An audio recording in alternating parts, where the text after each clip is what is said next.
Bayaqdan sıxıb saxlamışam ki, yayım nə vaxt da sizə də göstərəcəm inşallah. Bax inşallah bir dənə belə bir şey çıxır. Baxın. Bax bu tam olaraq nədir sizə izah eləyim. Bax bu bilmirəm nədir. Bunun nə olduğunu bilmirəm. Bu torba kimi bir şeydir. Bunun içindən şey çıxdı deyə bu çıxdı bax. Onun içindən deyə Bizon Cyber'ın belə termosu çıxdı. Bunun başı ilə dalı qarışdı bir-birinə deyən. Ha bu deyəsən başı olmalıdır inşallah. Səhv eləmirəmsə başı budur. Yox ya bu harasındadır bu bunun deyən? Ha böyle bir şeydi bax. Bir də bir əsas məsələ var burada inşallah. Bunu geyinmək istəyirdim sözünüzü. Bax inşallah. Bu bunun dalıdır. Bu bunun arxa tərəfidir. Bax bu əslində qabağı da budur. Bax belə. Bizon Cyber. Ay nə qara göründüm amma. Belə yəni görürsüz. Prosta buradan Bizon Cyber'a səslənirəm. Çox xahiş edirəm Bizon.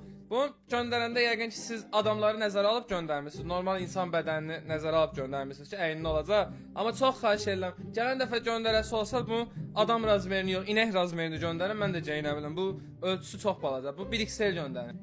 Baxın 1XL diyor. Bunu 2XL göndərin. Gələn ildə geyinə biləm. Köynəyim yox, sağ olsun. İçeride bir de köylüyle yaymaz. Bir de bundan gönderiblər. İnşallah gözləyin. Bu da bilirsiniz nədir? Bu da termosdur. Biz onu Cyber'ı içinə doldurub bitirsə. Buna burası üstüme dağıldı bu biraz. Bir de böyle bir şey gönderiblər. Gözlüyüm bunu bağlayayım koyun bura. Vay sen. Ben de bir saatdir bunu açamıram. Allah haqqı gəldim yayımda tapdım. Altından yeri var imiş sən demə. Ha burada da böyle bir şey var. Bax görürsüz bunu. Bax. Ya. Kimin maşını varsa desin verməyəcəm ona. Bunu özüm işlədim.